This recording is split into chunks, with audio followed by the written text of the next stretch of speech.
थोडस आपण तुम्हारे बंद हो गई नहीं नहीं चार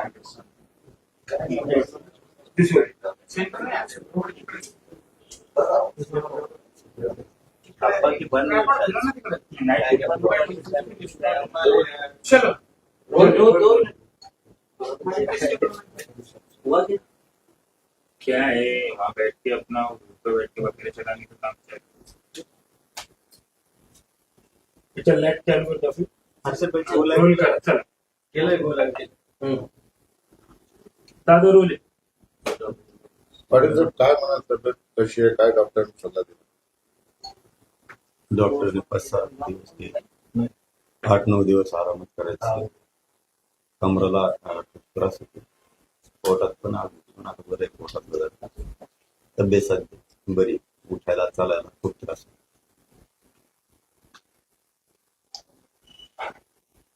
तुम्ही 4 उपोषण केले.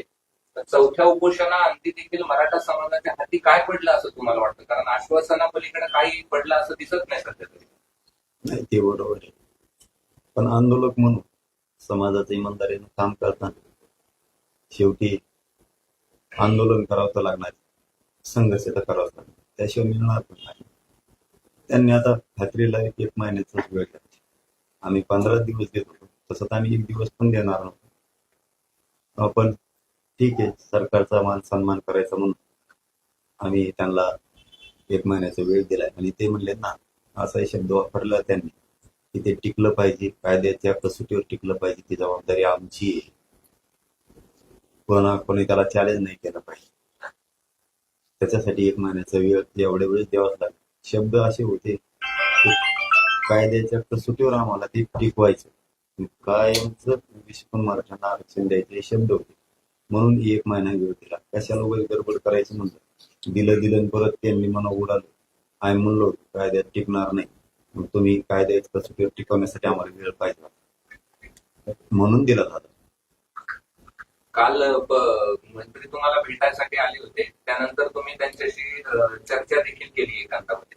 नेमकं काय त्यांचं म्हणणं होतं आणि त्यांनी काय पुन्हा आश्वासन तुम्हाला दिलं? नाही आश्वासन तेच फक्त एकच सांगितलं मी त्यांना ते दगी फटके होऊ देऊ नका आता मला माझ्या समाजाला राजकारणाकडे आम्हाला जायचं नाही या रस्त्यावर आम्हाला उतरू नका त्याला जबाबदार तुम्ही असणार सगळे राजकीय पक्षाचे नेते त्यामुळे आमचा हक्काचा आम्हाला द्या आम्हाला आमच्या गोरगरिबाचे पोरं आरक्षण देऊन मोठे करायचे हेच ध्येय पहिल्या दिवसापासून 10 महिने झाले आणि शेवटपर्यंत तेच राहणार तुम्ही नाही दिलं मग त्यांनी जाहीरच सांगितलं विधानसभेला ताकदीनं आम्ही 4-5 समुदायाचे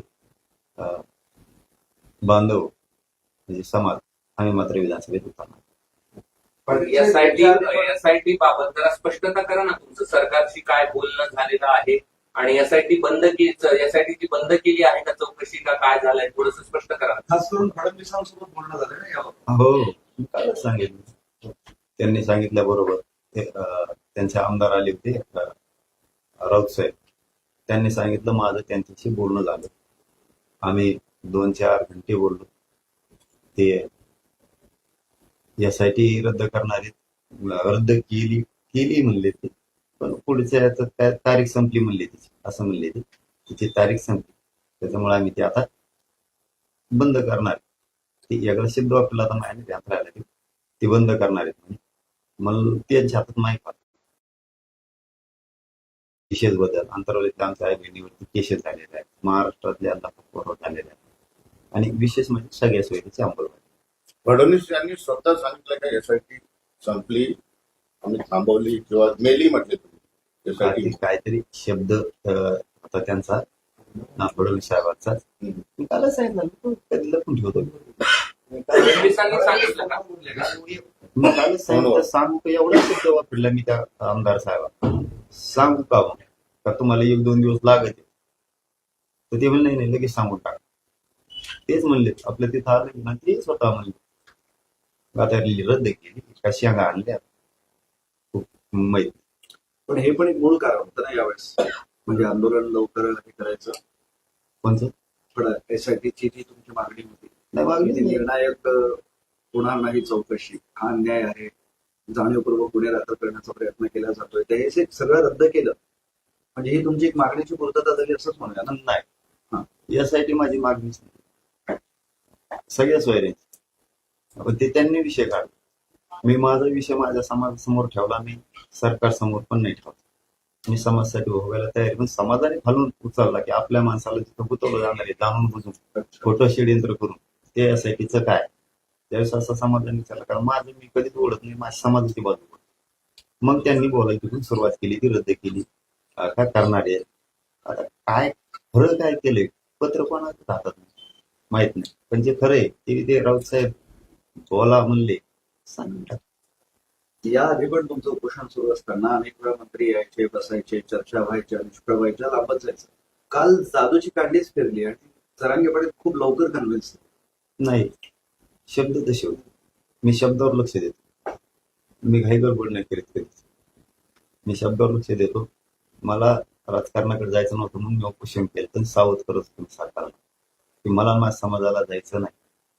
त्यांचे शब्द असे होते की ते आम्हाला टिकवायचं, मराठा आणि कुणबी कायदा करण्यासाठी नोंदी ती टिकवायचे, सगळ्या सोयऱ्यांची अंमलबजावणी टिकवायची, हैदराबादचं गॅजेट टिकवायचंय, हैदराबाद संस्थांचं, सातारा संस्थांचं बंद गव्हर्नमेंट हे आम्हाला टिकवायचंय. मग कायद्याच्यात कसं टिकवायचं असलं तर पुन्हा चॅलेंज नाही व्हायला पाहिजे म्हणून शब्द तसे. मग आता आम्ही 10 महिने झालं लढतो, मग थोडी गडबड करू ते का पुन्हा ओढवायचं, पुन्हा समाजाला लढायला लावायचं का, त्यापेक्षा राहू द्या महिना. ह्या विचाराने म्हणजे सखोल आणि चारही बाजूने विचार करून आम्ही त्याला हा मांडला आणि समाजाला विचारून हा मांडला.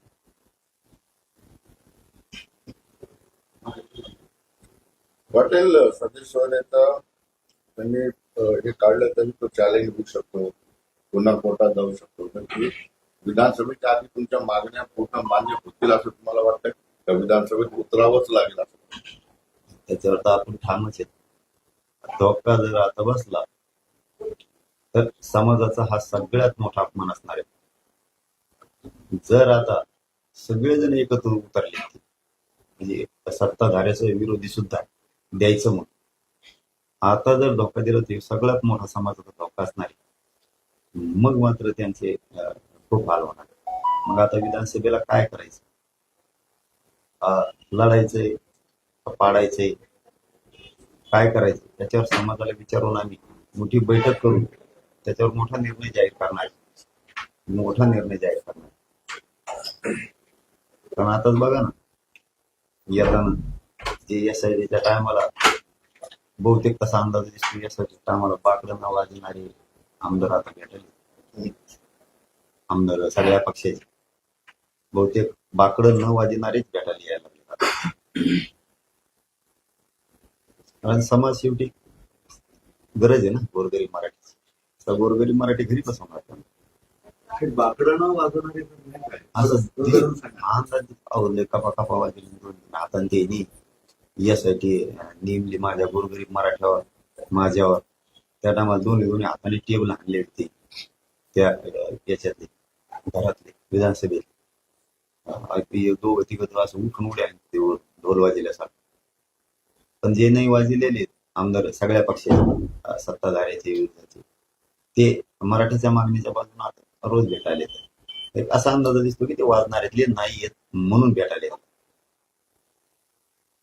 आणि काय आम्ही वाईट नव्हतं केलं, त्याने नव्हतं ते समाजाच्या विरुद्ध डिसिजन घ्यायला पाहिजे, पण जाऊ दे. यायला लागलेत, शेवटी समाज मोठा आहे.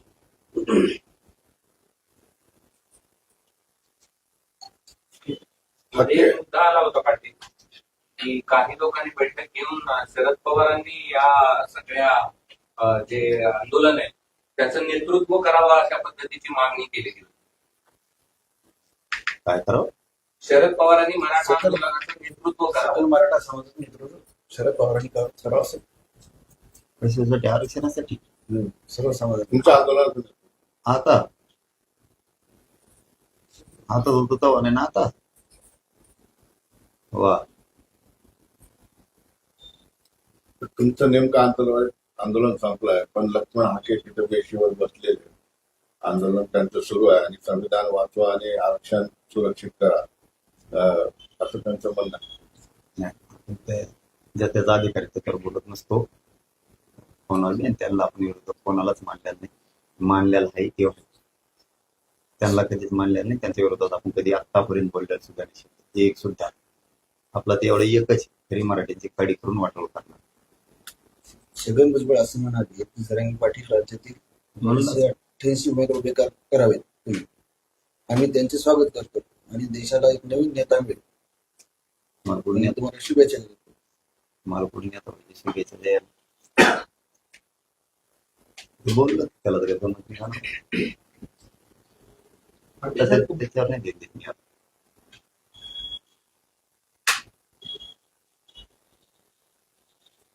सरकार गेल्या वेळेस सातत्यानं सांगत होतं की आम्ही ओबीसी आरक्षणाला करणार आहोत का, मराठ्यांना आरक्षण देऊ. काल तुम्हाला स्पष्ट सांगितलं की त्यांनी आता ओबीसीतूनच आरक्षण देऊ म्हणून. पण मग ओबीसीतून नाही मग काय पाहिजे, ओबीसीतूनच पाहिजे. धक्काच लागत नाही हो, धक्काच लागत नाही. राहिले कोण राहतात नीट सांगत नाही तो, ती नीट सांगत नाही. हे बघा एवढेच वेळेस सांगतात बोलायला त्रास म्हणजे घुसवारी एक थोडं उशिरा येतो. नाही, ठीक आहे. खोटं सांगत आहेत बघा ते ओबीसीचे 2-3 नेते ते वरची. मराठा विदर्भातला आरक्षण घ्या, खानदेशचा घ्या, कोकणचा भाग घ्या, जवळपास 70-75% पश्चिम महाराष्ट्राला गेले. मराठी राहिलेच पण त्या आरक्षणात शेती आहे. आता नोंदीत काही गेले, कशाला विरोध करता. माझा तर सल्ला आहे, सल्ला देणं इतकं मोठं मी नाही, पण माझं म्हणणं आहे त्यांना की तुम्ही उलट मराठीच्या बाजून व्हायला पाहिजे. ओबीसीच्या नेत्यांना राहिलेले घेऊन टाकले आनंदात, असे जाणारच आनंदात घेऊन टाकले तर आपले समाज सुद्धा चांगले राहतील. तुम्ही विरोध केला तरी मराठी आज चाललेतच. त्यामुळे ओबीसीतूनच घेणार आहे, त्याच्याशी सुट्टीच नाही. सुट्टीच नाही. नसता मराठा समाजाची बैठक घेऊन 1 महिन्याच्या नंतर आम्ही डिसिजन ठरवणार 288 द्यायचे का 288 पाडायचे, आता आपले द्यायचे. सगळ्या तरी धर्माची बैठक घेणार. मी आताच बरीचशी खुलासे नाही करणार, पण मी जरी रात्री इथं आलो का माझं काम सुरू केलेलं समाजाला कधीच उघड्यावर नाही पडून देणार, जीव जरी गेला.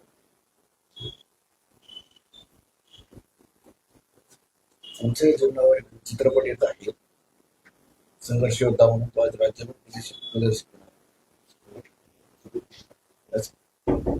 नाही त्याच्यात नाही जीव. मग पहिल्यापासून मी त्यांनाही सांगितलं होतं की मला ते पिक्चरात काही जीव नाही बघा, माझा आरक्षणात जीव आहे, मला ही लढाई लढवायची. त्यांना पण शुभेच्छा. त्यांनी आज पिक्चर लावलाय पण त्या टाकीला त्यांना मनापासून शुभेच्छा. पण माझं सगळं ध्येय, माझं सगळं लक्ष मराठा आरक्षणाकडे. माझे मराठीचे लोक पोरं कशी आरक्षण मोठी होती त्याच्यावर माझं सातत्यानं संघर्ष सुरू आहे, तो कायम राहणार आहे. मी जरी वेळ देतो सरकारला तरी समाजाचा हित डोळ्यासमोर ठेवूनच देतो. 2 पावलं मागे सरकतो, 10 पावलं पुढे जातो. मी मात्र आरक्षण ओबीसीतून घेण्यापासून हटू शकत नाही आणि तिथून पुढे सुद्धा विधानसभेचा जो शब्द दिलेला आहे त्याच्यातून हटणार नाही. फक्त समाजाला विचारायचं, मी प्रत्येक वेळेस विचारतो तसं, पण ह्या वेळेस एकदा विचारलं की त्याच याच्यावर फायनल तयारीला लागणार. यांना पाडायचं कापले उभा करायचे, 2-1 प्रकार ठरवायचे. म्हणजे पाडण्यात मजा आहे, त्याच्यात मोठा विजय कापले उभा करायचा. पाटील तुम्ही सिनेमा बघणार की नाही? नाही मला आता 7-8 दिवस तो उठताच येणार. बघ कसं काय मला आजच नाही खरंच ते. म्हणजे सध्या मला हे महत्वाचं आहे माझ्यासाठी, आरक्षण लय महत्वाचं. महायुतीला राज्यात फटका बसल्यानंतर देवेंद्र फडणवीस यांनी शपथ घेतली की राज्यात जिंकणार नाही तो तरी हार घालणार. मग त्याला काय करू शकतो सांग, ते माझ्यासाठी तर प्रश्न असं. मी राजकीय नाहीच आहे ना. मराठा आरक्षणाच्या राजकीय संघटना महायुतीला फटका बसला होता त्याच्यानंतर काही हो ना, पण मी राजकीय नाही ना, त्यामुळे ते माझ्याकडे प्रश्नच येऊ शकत नाही. कारण मग मी म्हणलो असतो त्यांना हरत नाही घालून, मी राजकारणी असतो. मी सामाजिक आहे, तो मार्गच नाही माझा. आता ते मी घालायचा नाही घालायचं, पण आमचं आरक्षण द्या, कुणी द्या, आम्हाला आरक्षण पाहिजे. तुम्ही तुमचे राजकारण तुम्हाला लकला पण नाही ना दिलं रे बाबा, मग मात्र पुढची रणनीती लय डेंजर असणार. पाटील काल तुम्ही एक सरकारला विनंती केली की आंदोलनाच्या नावावर किंवा माझ्या नावावर 100 कोटी रुपये उकळलेले आहेत असं माझ्या कानावर आलेलं आहे. त्याच्यामध्ये अनेक लोक आहेत, काही पत्रकार सुद्धा आहेत असं कळतंय, काही सामाजिक कार्यकर्ते आहेत, निकटवर्ती आहेत. जवळ असलेले पळून गेलेले आहेत वगैरे वगैरे असं कळतंय. ते त्याच्यात सत्यता किती आहे त्याबद्दल काय सांगता? नाही, सत्यतासाठीच मग मी ते हे केलंय. ते माझ्या कानावर आले. खरं असेल तर सांगा, खोटं असेल तर सोडून द्या. पण आलेली माहिती खरी आहे. मी आपल्याशी 10 महिन्यापासून बोलतोय. तुम्ही चतुर माणसं आहे सगळे. कारण खोटं बोललो की तुम्ही तेव्हा धरता, प्रत्येक मी बोललो खरं झालं. मला ऐकायला म्हणजे डीप मध्ये माहिती मिळालं. मी बोललो की खरं असेल तर मला सांगा बाबा. मी घेतले असले तरी सांगा. माझ्या नावावर कोणी काही केलं असलं तरी सांगा, पण माझा समाज बदनाम नको. माझ्या गोरगरीब मराठ्यांनी खरं सांगतो मला शेतातला एक एक रुपया कष्टाचा करून कार्यक्रम केले. रस्त्यावरती, रोडवरती, गावात, शहरात, कुठं पण भाकरी खाल्ल्यात, मुंबईला गेलेत, उपाशी राहिलेत, साखळी उपोषण केलेत, काहींचे कंपाळाचे कुंकू पुसलेत, काहींचे बलिदानं गेलेत, काहींचे पाय मोडलेत ऍक्सिडेंटमध्ये. माझ्या समाजाचे खूप खूप हाल सहन केले. आणि कोणी जर असं करत असत समाजाची, तुम्ही तुमचं किती काय कमावं त्याबद्दल आमचं दुमत नाही. किती कमावं तुम्ही स्वकष्टानं, माझ्या समाजाच्या जीवावर होणार असलं तर हे मात्र चांगलं दिसतं. खरं असेल तर मला माहिती नाही, मात्र पण द्या. ते तुमच्या कानावर काय काय आले, कोण कोण आहेत आणि कशा पद्धतीने केलेत? तुम्ही नाव तुमच्या नाव नाही जरी घ्यायचं तर कोण कोण कोण नाव आहेत? घेईना, नाव न घ्यायचं म्हणजे नाव घेऊन सांगा. नाही नाही ना आले आणखी. ते मग आता ते बघतोच म्हणले आम्ही सगळं. नाव आले होतं मी आता कालच सांगा सरापरापास काय डिलेट होत मी मग आज सोडित नाही तर दुसऱ्याचं कसं सोडील सांगा. ते आणखीन आले नाही, पण येतील असं वाटतंय. नाही आलं ते वावरा राहीलच तसा, पण वास मात्र 100% येतो. तुम्हाला कळलं का? हो, पण आता अधिकृत नसल्यामुळं मी ती चौकशी आता सरकारलाच करा म्हणणार ना, आपण दुसरं कोणाला बघा म्हणणार आहे. एवढी चौकशी करून मला सांगा. दुसरा प्रश्न असेल की लोकसभा निवडणुकीपूर्वी ज्यावेळेस तुम्ही 3 उपोषणे केली आणि इथं येऊन थांबले, त्यावेळेस फारसं कोणी असं खासदार, आमदार, मंत्री म्हणजे सत्ताधारी ते शिष्टमंडळापैकी यायचे लोक. पण आता मात्र लोकसभा निवडणुकीच्या निकालानंतर झाडून पुसून खासदार इथे येत आहे, जे मराठ्यांनी मतदान केलेलं आहे. तुमच्या आंदोलनाचे इफेक्ट असंही वाटते की ते तुमच्यामुळे निवडून आले. नाही आता ते यांचं त्यांचा मोठेपणा मला नाही म्हणता येत तसं, कारण मी राजकारणात नेहमी काय निवडून आणा म्हणून नाव घेतलं नाही त्यांचं. पण बहुतेक ते टेबल वाजणारे नसावेत म्हणून येते असा अंदाज दिसतो. नाही तर टेबल वाजणारे जे जे सगळ्या पक्षाचे म्हणजे विरोधी पक्षाचे सत्ताधाऱ्याचे टेबल न वाचवणारी मराठा समाजाचं मी काम करतोय, गोरगरिबाचं काम करतोय, रात्रंदिवस जीवाची बाजी लावून संघर्ष करतोय म्हणून एखाद्या दिवशी मायापुटी येत असावेत असा अंदाज आहे. पण टेबल वाजणारे ते नाहीत असं येऊन दिसायला लागलं. टेबल वाजवणारे पण आता येऊ लागले असं म्हणायचं का? दिसणार ना ते 2-2 हाताने वाजणारे ढोल बुडिल्यासारखे ते दिसत नाही. पण येते त्याचा अर्थ समाजाचं काम करतोय. मग ते कोणत्या पक्षाचे आमदार खासदार असो त्यांना वाटतं समाजाचं काम करतोय, याला भेटायला गेलं पाहिजे म्हणून येत असत. पण ते टेबल वाजणारे नाहीत असं दिसतंय म्हणून येते. Okay, thank you. आणि पहिले किल्ले धारूर येथे रातोरात छत्रपती शिवाजी महाराजांचा पुतळा बसवण्यात आलेला आहे. आपले जुने सहकारी बाळाराजे आवारे यांनी कसं या भूमिका रातोरात बसवलं? नाही तुम्ही बघितलं नाही. जे बघितलं अधिकृत त्याच्यावर प्रतिक्रिया दिली. मी अधिकृत व्हिडिओ आले तिचे बघितलं मी इथं तुमच्या समोर आले. कारण तुम्ही संवेदनशील विषयात बोलताना माणसांना जबाबदारी संवेदनशील विषय, दैवताचा विषय. मराठा समाजाचे महाराष्ट्राचा पट्टा विधानसभेत बसवण्यासाठी आज भाजपची मुंबईमध्ये बैठक पार पडते. शंभूराजी साहेबांनी तर काल असं सांगितलं ती तर बैठक आहेच त्यांची, परंतु मंत्रिमंडळाच्या उपसमितीची बैठक घेणार आहे, शिंदे साहेबांच्या समितीची बैठक घेणार आहे आणि सगळ्या सचिवांची पण घेणार आहे आणि मंत्र्यांचे सुद्धा राज्याचा एकूण आढावा सुद्धा आजच घेणार.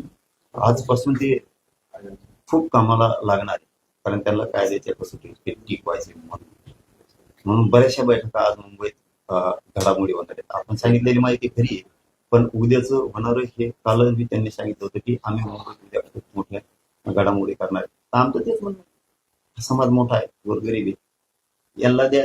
हेच तुम्हाला डोक्यावर घेऊन नसते आम्ही काय शत्रू तुमचे का, तुम्ही आमचे थोडी शत्रू, तुम्ही बोलतात म्हणून नाही बोलतो, तुम्ही बोलू नका हे समज तुम्हाला डोक्यावर घेऊन नसतात. पण आरक्षणाशिवाय भाऊ सुट्टी नाही, आरक्षणाशिवाय सुट्टी नाही. मी कोणाचाच नाही. मी फक्त समाजाचा, मी कोणाचा होऊ शकत नाही, मला कोणी फोडू शकत नाही, मला जेलला जायला मी भेट नाही. माझं कितीही काय म्हणतो ना त्याला, अन्याय करायचा प्रयत्न केला तरी भेटत नाही.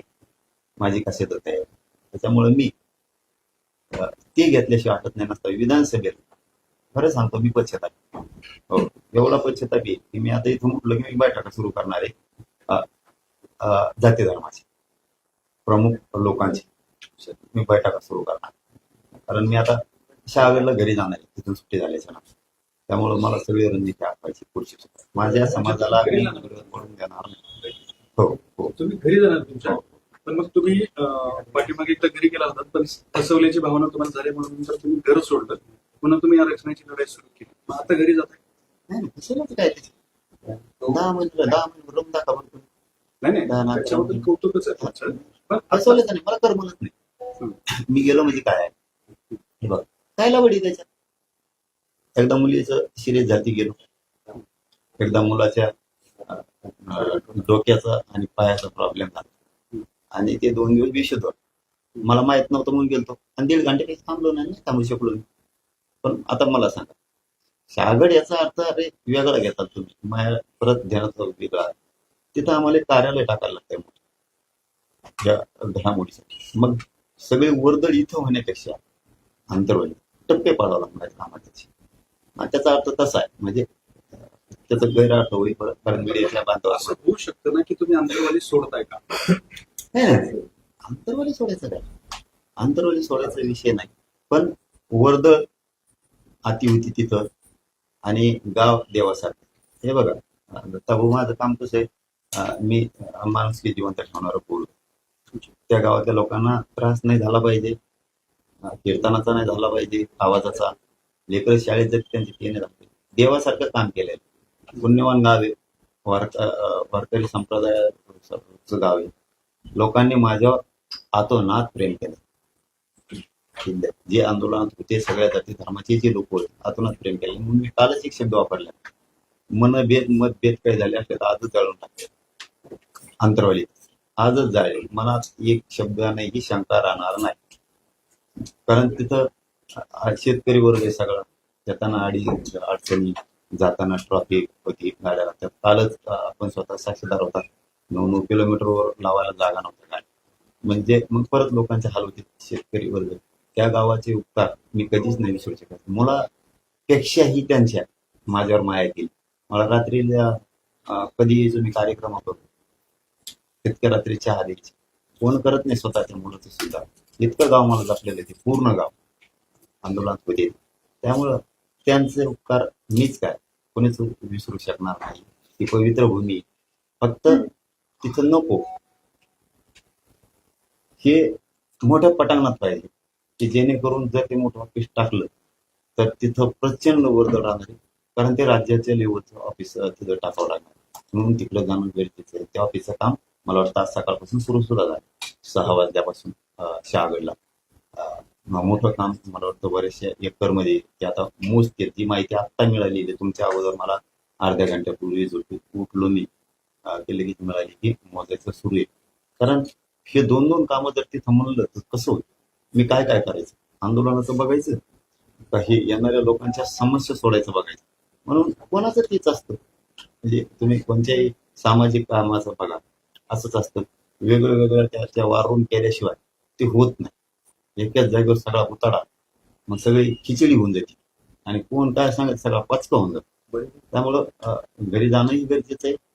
बरं घरी गेलो म्हणजे आंदोलन नाही सोडलं, बरं इथं घरीच राहतोय, अंतरवाली माझंच घरी, तीही गरज आहे.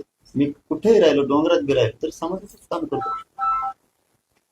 मग राही सुरक्षेचाही प्रश्न आहे ना, म्हणजे हे सुद्धा लय महत्वाचं आहे. मी कुठं राहायचं, अचानक ठिकाणी राहा म्हणजे अनेक प्रश्न येतात.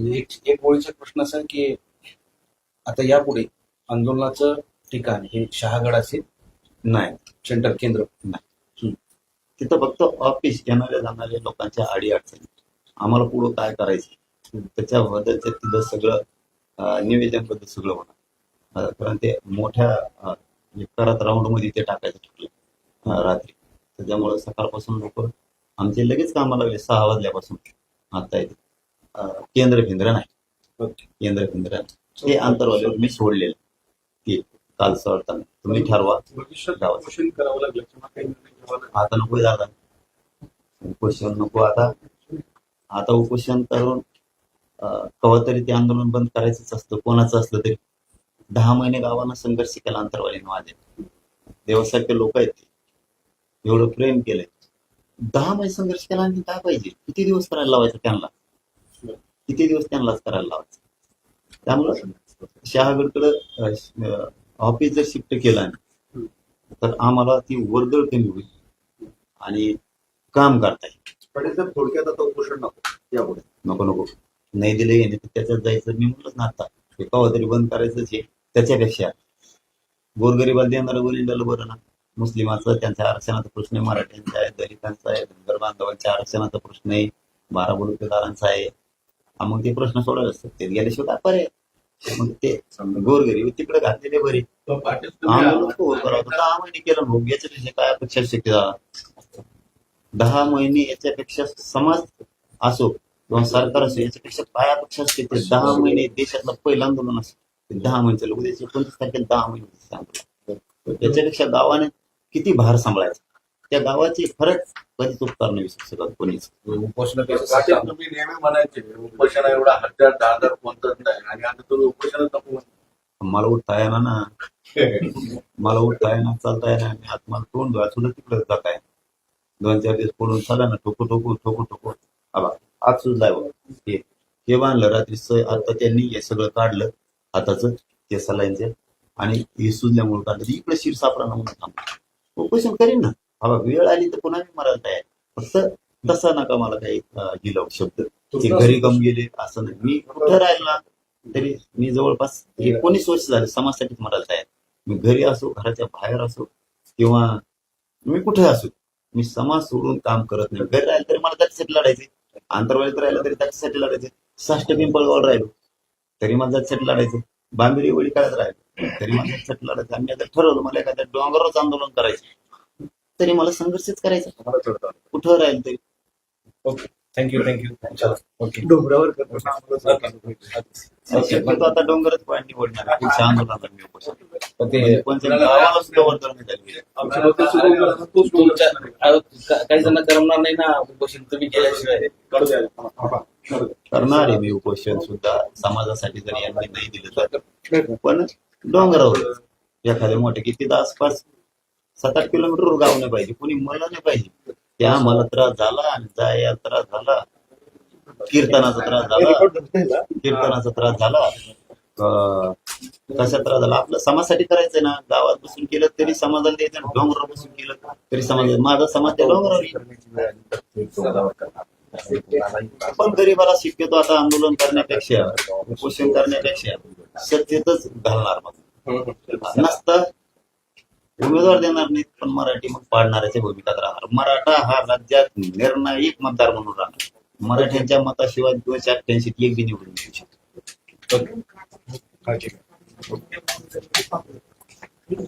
बंद करायचं.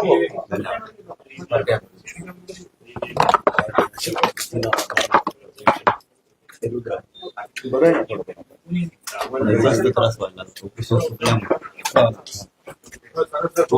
दुसऱ्या दिवशी कधीच कोरडं पडत नाही माझं. पण ठीक आहे, सरकारचा मान सन्मान करायचा म्हणून आम्ही त्यांना 1 महिन्याचा वेळ दिलाय. आणि ते म्हणले ना, असा शब्द वापरला त्यांनी की ते टिकलं पाहिजे, कायद्याच्या कसोटीवर टिकलं पाहिजे, ती जबाबदारी आमची आहे. कोणी त्याला चॅलेंज नाही केलं पाहिजे. त्याच्यासाठी 1 महिन्याचा वेळ एवढ्या वेळेस द्यावाच लागेल. शब्द असे होते, कायद्याच्या कसोटीवर आम्हाला ते टिकवायचं, कायमच विशेष मराठ्यांना आरक्षण द्यायचे शब्द होते. म्हणून 1 महिना वेळ दिला. कशाला वगैरे गडबड करायचं म्हणलं, दिलं परत त्यांनी मना उडालं. आम्ही म्हणलो कायद्यात टिकणार नाही, मग तुम्ही कायद्याच्या कसोटीवर टिकवण्यासाठी आम्हाला वेळ पाहिजे म्हणून दिला झाला. काल मंत्री तुम्हाला भेटायसाठी आले होते, त्यानंतर तुम्ही त्यांच्याशी चर्चा देखील केली एकांतामध्ये. नेमकं काय त्यांचं म्हणणं होतं आणि त्यांनी काय पुन्हा आश्वासन तुम्हाला दिलं? नाही, आश्वासन तेच, फक्त एकच सांगितलं मी त्यांना, ते दगी फटके होऊ देऊ नका. आता मला माझ्या समाजाला राजकारणाकडे आम्हाला जायचं नाही, या रस्त्यावर आम्हाला उतरू नका, त्याला जबाबदार तुम्ही असणार.